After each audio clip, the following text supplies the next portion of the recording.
Maître Costa Moutonda, bonjour. Bonjour, monsieur le journaliste. Vous êtes l'invité de notre session informative sur les antennes de la Centrale Radio et Télévision. L'actualité oblige en République démocratique du Congo avec l'aménagement du gouvernement Jean-Michel Samalukonde Kyenge, où il y a eu des nouvelles figures qui venaient de faire leur entrée dans cette équipe gouvernementale. Comment personnellement vous avez perçu ces changements? Moi, je crois que c'est d'abord une réponse à ceux qui ont quitté le gouvernement. Vous savez qu'il y a quelques membres qui ont rejoint leur parti politique ou autorité morale tout en laissant le gouvernement, les postes vacants. Et moi, je crois que le poids même de ceux qui ont regagné le gouvernement, c'est pour moi une réponse forte justement à ceux qui ont quitté le ministère et même les partis politiques pour dire qu'il y a quand même des gens qui pourront accompagner la vision du chef de l'État, pas comme les moindres. Quand vous voyez directement les gens comme Jean-Pierre Mbemba, il n'a pas les trempes justement d'un ministre, c'est vraiment quelqu'un qui a les trempes d'un président de la République, mais vous le voyez occuper un poste ministériel, la défense, pas même un premier ministre, mais justement un ministre, un vice-premier ministre, s'il faut le dire ainsi. Pourquoi pas aussi Vital Kamerhe qui a été à la fois président de l'Assemblée nationale dans ce pays et également qui a été dans l'administration du chef de l'État comme le numéro 1 de l'administration. Mais vous voyez, ces gens-là, accepter le poste de ministre, c'est une réponse à ceux qui ont saboté la République. Voilà un peu la lecture que moi je peux faire d'une manière ramassée de la situation gouvernementale. Une équipe gouvernementale plus politique que technique. Pensez-vous qu'elle est à même de répondre aux attentes de la population? Oui, justement, moi je crois que la politique, d'abord ceux qui font la politique doivent être techniciens. Au-delà d'être politiciens, ils sont experts, chacun dans son domaine. Quand vous prenez par exemple Vital Kamerhe, vous allez comprendre qu'il est économiste de formation et il a d'autres formations au-delà de son expérience. Mais vous ne pouvez pas nous dire ici qu'il y a d'autres meilleurs que Vital Kamerhe. Donc aujourd'hui, Vital Kamerhe qui occupe les fonctions du ministre de l'économie, il est aussi dans la technicité de ces domaines-là. Et ici, nous disons, il va y réussir. Prenez la personne comme Jean-Pierre Mbemba, qui a géré ce pays comme vice-président dans la République. Voyez un peu l'expérience qu'a Jean-Pierre Mbemba. Et à l'époque, justement, quand on voulait chasser le président Mobutu, vous êtes sans ignorer que Jean-Pierre Mbemba dirigeait une armée. Il était le chef d'une armée dans la coalition et ils sont venus gérer le pays ensemble. Et moi, je crois qu'au-delà, justement, d'être politiciens, ils sont déjà techniciens. Quand vous prenez la personne comme Kabulo Mona Kabulo, vous ne pouvez pas nous dire que parce qu'il est journaliste et qu'il ne s'intéresse pas des sports, vous allez comprendre qu'il a été lui-même, si j'ai bonne mémoire, joueur dans ces pays, il s'est intéressé du football. Et aussi, il a animé au niveau de la chaîne nationale des émissions ayant trait au sport. Et il a été à côté des léopards de la République, justement, dans les mondiales et partout. Et ici, vous sentez que ce sont des gens qu'on a pris beaucoup de techniciens, mais aussi des politiciens. Ici, des politiciens, pourquoi? Parce que l'air est à la politique. Vous savez que c'est la politique qui a joué M. Trésor avec les gens qui sont partis, qui ont quitté les gouvernements. C'était de la politique. Il fallait répondre aussi également à la fois à la politique et à la technicité. Et ici, nous disons que malgré la contrainte du temps qui nous reste ici, ces gens sont à la hauteur de gérer la République ensemble avec l'équipe gouvernementale qu'ils ont trouvée sur place. Est-ce que c'est une façon de leur faire partager votre chèque? Attention, il n'y a pas d'échec aujourd'hui. S'il y avait l'échec, les gens comme Vital Kamerhe ne pouvaient pas intégrer justement les bateaux ou les trains de l'échec. S'il y avait échec, les gens comme Jean-Pierre Mbemba ne pouvaient pas y participer. Et ici, nous vous disons, c'est la vie quotidienne de la République qui est gérée par le ministre tout entier. Et dans la gestion, il y a toujours l'actif et le passif. Mais ici, vous allez voir que d'abord, la politique du chef de l'État c'est la volonté de servir la population dans tous les domaines. Et ici, les ministres se sont donnés à 100%, et ils ont donné les meilleurs d'eux-mêmes pour gérer cette République. Au-delà de cette gestion, vous comprendrez qu'il y a à un certain moment des problèmes dans lesquels la République fait face, notamment la situation de l'Est du pays. Vous ne pouvez pas nous dire que c'est le gouvernement actuel qui a commencé cette guerre de l'Est. Il a hérité la guerre, mais c'est un gouvernement qui s'est donné le luxe et les devoirs de terminer la guerre du côté Est. C'est vraiment de l'effort. Et lorsque ce ministère, en fait, ce gouvernement est entré, vous allez voir que les enseignants étaient presque abandonnés, ainsi que les élèves étaient en train de payer, mais c'est un gouvernement qui est venu pour matérialiser la volonté justement de notre constitution dans la gratuité. Quoi qu'il y a au fait, à un certain niveau, il y a peut-être là où ça ne tient pas, mais moi je crois qu'avec la LIR, si la République doit être entraînée dans cette idée-là de la gratuité, vous allez voir que d'ici les années à venir, nos enfants ne vont pas payer. Quand vous voyez par exemple dans les secteurs publics ici, dans la fonction publique, vous allez comprendre qu'aujourd'hui, il y a des contrôles qui se font, où d'ailleurs le ministre de la fonction publique avait révélé qu'il y avait des gens fictifs, un nombre important de gens fictifs. Donc il y a des messieurs qui bénéficiaient de l'argent de la République à tort, parce qu'ils ont été enfants de tel, ils ont été dans des partis politiques, parce qu'ils ont été ministres. Alors ils ont mis des gens fictifs, mais aujourd'hui nous avons un gouvernement qui a déniché tous ces mondes là-bas pour améliorer la situation. Et quand vous voyez même au niveau de l'armée, il y a eu trop de trahisons, mais nous avons un gouvernement qui est en train de travailler d'arrache-pied pour éviter, qu'est-ce qu'il faut dire, ces ennemis qui se cachent dans notre armée. Et vous allez comprendre que nous ne pouvons pas parler de l'échec, mais nous voulions qu'il y ait l'amélioration dans la vie quotidienne de la population, ce que nous appelons les social. Mais ici, je voudrais, messieurs les journalistes, vous faire voir que les social se trouveraient dans l'éducation de nos enfants, les social se trouveraient dans la défense, dans la sécurité justement du territoire national, ça fait partie du social. Les social, messieurs les journalistes, se trouveraient dans les bien-être. Donc vous allez comprendre que dans plusieurs domaines du ministère, c'est là où se trouvent les social. Les social, ce n'est pas venir ici à un certain moment gaspiller l'argent de la République pour faire des donations et tout consort. Nous voulions que les choses s'améliorent dans les canaux officiels. Et ici, les canaux pour nous, c'est les ministères. Donc pour nous, cette équipe gouvernementale, c'est une équipe qui mérite justement, avec l'entrée de figures importantes que nous considérons. Pour vous réussir, c'est avoir un taux d'échange à 235 000 francs congolais pour 100 dollars américains. Pour vous réussir, c'est laisser plusieurs localités de la partie est du pays à la disposition des rebelles du M23. Pour vous réussir, c'est voir les prix galopants de plusieurs produits de première nécessité. Et pour vous réussir, c'est voir un taux de chômage croissant. Merci bien, monsieur le journal. Nous avons fait voir que dans la gestion de la chose publique, il y a toujours les passifs, il y a aussi l'actif. Ça, nous devons les souligner. Moi, je crois qu'ici, nous jetons notre regard sur ce qui doit être fait. Raison pour laquelle, quand on prend les gouvernements, vous sentez que ce n'est pas de la blague.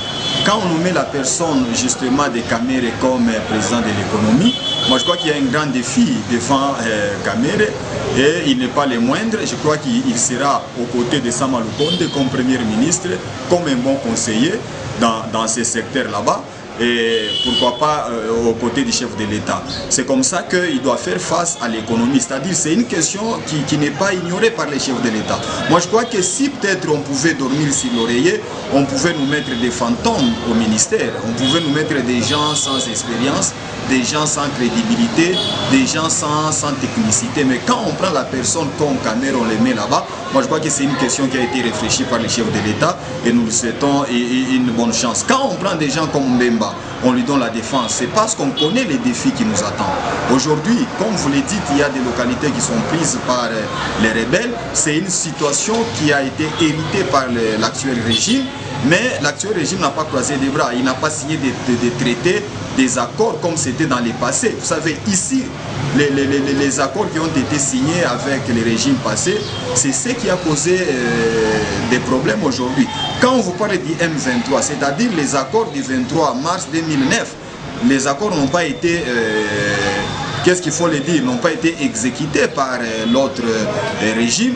Ce n'est pas par leur volonté, parce que c'était l'impossibilité qu'on puisse résoudre tous ces accords là-bas. Et vous allez comprendre qu'aujourd'hui, nous héritons de cette situation. Donc les chefs de l'État héritent de cette situation des accords non réfléchis, des accords qui n'ont pas été bien élaborés et des accords qui étaient impossibles d'être exécutés. Raison pour laquelle aujourd'hui nous avons les M23. Et quand on met des gens comme Mbemba pour la défense, c'est une réponse justement à tous ces mondes là-bas, à tous ces défis là-bas.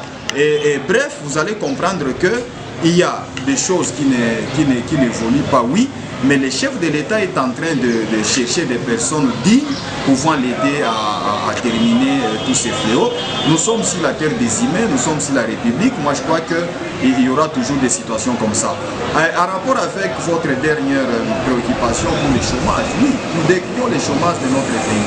Mais cette situation a commencé il y a longtemps, mais aujourd'hui, vous sentez qu'il y a des retraités. Parce que comment on pourra engager? Parce que moi, j'ai suivi le chef de l'État dans plusieurs interventions en rapport avec les chômages. Vous allez comprendre qu'il a centralisé ses actions sur les retraites. Comment il y a des gens qui ont servi cette nation comme fonctionnaires de l'État ou agents de l'État, comment les faire partir? Ils sont déjà à l'âge d'être retraités, mais la République ne les remerciait pas. Il y a des gens qui mouraient sans même une petite parcelle, sans même un merci. Même en commençant dans l'armée, il y a des gens justement qui ont milité dans ces pays comme militaires, mais vous allez comprendre que la République les sabotait. Mais avec l'avènement de ces nouveaux régimes, nous avons vu déjà les programmes des retraités. On est en train de retraiter des fonctionnaires de l'État, on leur donne quand même quelque chose. Même ici à Likassi, les exemples sont nombreux. Vous êtes journaliste, vous maîtrisez les informations, et vous allez comprendre qu'avec ce travail des titans, vous allez au bout de quelques années, il y aura la place pour la jeunesse. Parce que le chef de l'État lui-même a dit, c'est dans les secteurs privés où il y a beaucoup d'emplois, mais dans les secteurs publics, on doit effacer, on doit retraiter certaines personnes pour amener la jeunesse.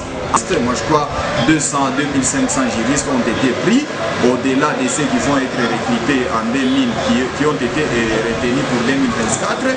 Il y a déjà des communiqués qui se passent pour que ces gens soient mécanisés d'ici le mois d'avril.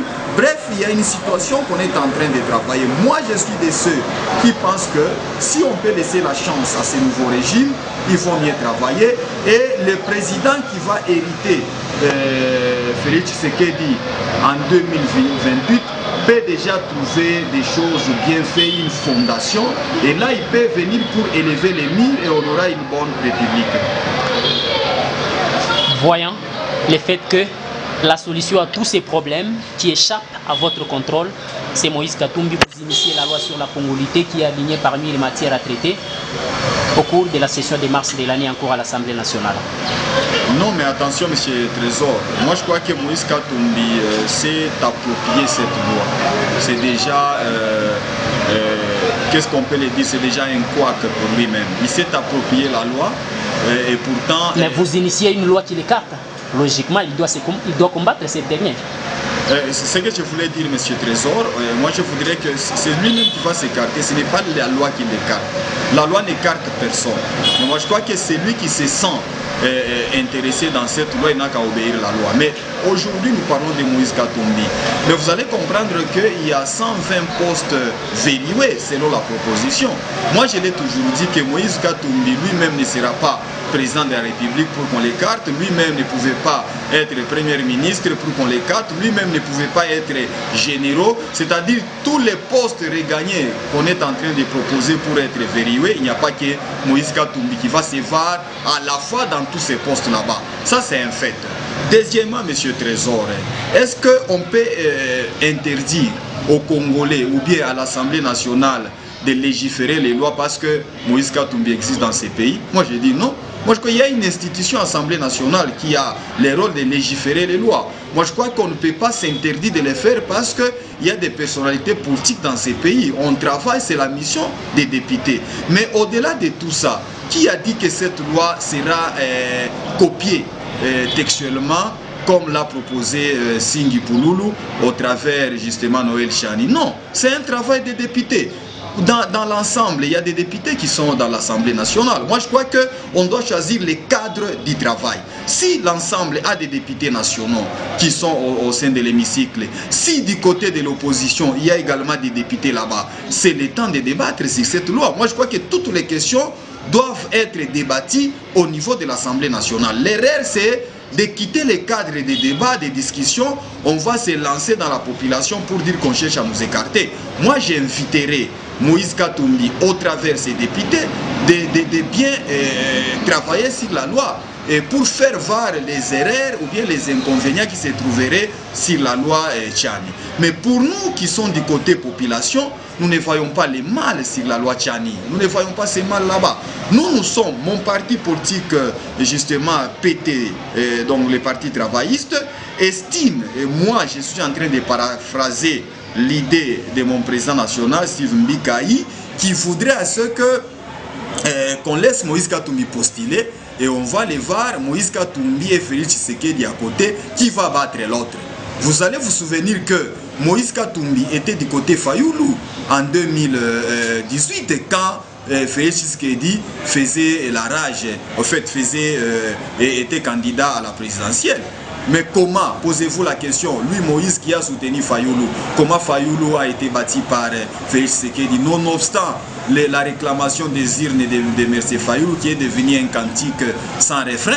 Et moi je crois qu'avec Moïse Katumbi, devant le président Tshisekedi, il ne peut pas faire face, lui-même est conscient de la situation, nous le disons. Nous sommes de ceux qui pensent qu'on doit laisser Moïse Katumbi avec Tshisekedi, comme il s'est dit président, et il est candidat président de la République, qu'on les laisse postuler et nous allons les voir dans un débat avec avec Félix Tshisekedi, qu'est-ce qu'il dira dans ces pays. Et au-delà de tout cela, on ne peut pas refuser aussi aux députés de travailler. Donc ici, ce n'est pas une loi qui veut écarter. Suivez d'ailleurs lui-même le président de la République, lui n'est pas dans tous ces débats là-bas. Le président de la République n'est pas dans les débats dans le sens qu'on écarte les uns et les autres, et il est allé plus loin pour dire qu'il y a même de personnes, au fait, de Congolais, de pères et de mères, qui ont desservi ces pays, qui n'ont pas été à la hauteur de bien gérer la chose publique. Mais le président de la République l'a dit. Ensemble pour la République vous dit, à travers Daniel Safou, que si la loi passe à l'Assemblée nationale, à 8h, à 9h, Félix cesse d'être président de la République. Moi, je crois que c'est un non-événement, c'est de la folie politique tout simplement, étant donné que lui-même, le président de l'Assemblée, Moïse Katumbi, avait fixé des lignes rouges dans cette République, vous vous souvenez. Mais on a avancé vers ces lignes rouges, il n'a rien fait, Même du côté de l'Assemblée nationale, il y a des choses que Moïse avait dit, mais vous comprenez que les choses étaient en train de travailler. Et Daniel Safou, ce qu'il est en train de dire ici, ce sont des menaces gratuites. Il ne peut pas menacer une institution comme l'Assemblée nationale. C'est du travail, ce sont les élus du peuple qui sont là-bas. Lui-même, Daniel Safou, c'est un élu du peuple. Il ne peut pas aujourd'hui parce que il y a Moïse Katumbi, leur leader, empêcher la République de fonctionner. La République doit fonctionner, la République doit travailler. Les députés sont payés pour ce travail-là. Étant juriste, où est-ce que vous situez la constitutionnalité de cette proposition de loi? Ici, c'est le travail d'abord. Moi, je vous dis que c'est le travail d'abord de l'Assemblée nationale. La loi entre, on doit d'abord vérifier la constitutionnalité de cette loi là-bas. Et si ça va demander à ce que la Constitution soit révisée, nonobstant que nous sommes dans un état de siège, mais moi je crois que cette question pourra être débattue autrement. Mais si il s'avérait que cette loi a des problèmes avec la Constitution, nous avons une Cour constitutionnelle qui doit interpréter les dispositions qui pourront faire l'objet d'une contradiction. C'est le travail. Nous avons des institutions. Ici, en tant que juriste, nous voulions que les choses entrent d'abord, qu'on puisse examiner la loi, que les députés puissent dire à la population, parce que nous attendons la réponse de l'Assemblée nationale, puissent dire à la population que les propositions faites par Noël Chani, au travers les députés, est incompatible avec la Constitution sur tel point, tel autre point. Moi, je crois que c'est ça le travail. Et par conséquent, si par exemple l'Assemblée nationale pourra accepter de faire passer la loi et que l'opposition pense qu'il y a des dispositions incompatibles avec la Constitution, il n'a qu'à amener la loi à la Cour constitutionnelle pour examiner ou interpréter. Mais on ne peut pas empêcher une loi, un travail ou un examen de la loi devant l'Assemblée nationale, comme c'est le cas de nos amis de l'Ensemble pour la République. Et une autre question, ils craignent quoi? Ils craignent quoi? Parce que moi je crois que le président, l'excellence Moïse Katumbi, est candidat président de la République. Est-ce qu'il doit marcher dans une crainte terrible parce qu'il y a une loi qui voudrait être examinée au niveau de l'Assemblée nationale? Nous disons non. Si il ne se reproche de rien, il doit laisser la loi passer. Deuxièmement, moi je l'avais dit, si Moïse Katumbi, parce que la défense de Moïse Katumbi, il s'est dit congolais, donc Moïse Katumbi n'est pas contre à la loi Tchani, mais lui-même il se voit congolais. C'est comme ça qu'il s'est défendu, qu'il a été, ses parents ont été enterrés ici au Katanga, par conséquent il est congolais. Lui-même est en train de démontrer combien il est congolais. Moi je crois qu'il ne peut pas se réfugier, il ne peut pas aujourd'hui avoir la paix. Et s'il se reproche de quelque chose, alors autrement dit, nous dirons qu'il n'est pas congolais, parce que nous savons que c'est un congolais, jusqu'à preuve du contraire. Même quand on fait cette loi-là, la République n'a jamais dit à Moïse Katumbi qu'il ne serait pas congolais. On ne l'a jamais invité sur cet angle-là. Mais lui-même s'attire, lui-même s'invite. Lui-même est en train d'attirer l'attention de plusieurs personnes, dire qu'on veut m'écarter. C'est là où il y a un problème. Et moi, je crois qu'il doit être à l'aise, comme les autres le sont. Vous allez comprendre qu'au sein de la République, il y a beaucoup de gens qui ont des irrégularités, peut-être sur la nationalité. Mais ils n'en parlaient pas. Pourquoi? Mais vous allez voir qu'il n'y a que lui-même, Moïse Katumbi, est en train d'en parler. C'est là où nous nous disons, nous ne le voyons congolais. Lui-même, c'est déjà, il s'est vu congolais, il se défend comme un congolais, alors qu'il laisse faire que la loi passe. Et nous allons voir maintenant l'examen de cette loi et l'applicabilité de la loi en question. Et si par exemple la loi passée et qu'on va indexer Moïse Katumbi, il n'a qu'à prouver qu'il est congolais, c'est tout. Il y a des cours et tribunaux, il y a des institutions établies dans la République où il ira pour dire qu'écoutez, moi je suis un Congolais, on est en train de fabriquer des choses contre moi. Bref, moi je crois que c'est une loi on doit laisser l'institution Assemblée nationale travailler convenablement. Nous ne voudrions pas peut-être discréditer, au fait, nous ne voudrions pas mettre à l'écart d'autres candidats, d'autres personnes. Et aussi, pour terminer, messieurs les journalistes, être candidat président de la République, ce n'est pas devenir président de la République. On doit quand même aussi être, à un certain moment, comprendre les choses. Aujourd'hui, vous voyez candidat président de la République. Directement, vous commencez à agir comme un président. Nous disons non. Il y a eu combien de candidats présidents de la République en 2018? C'est pour autant dire que tout le monde sont devenus présidents de la République dans ces pays. Nous disons non.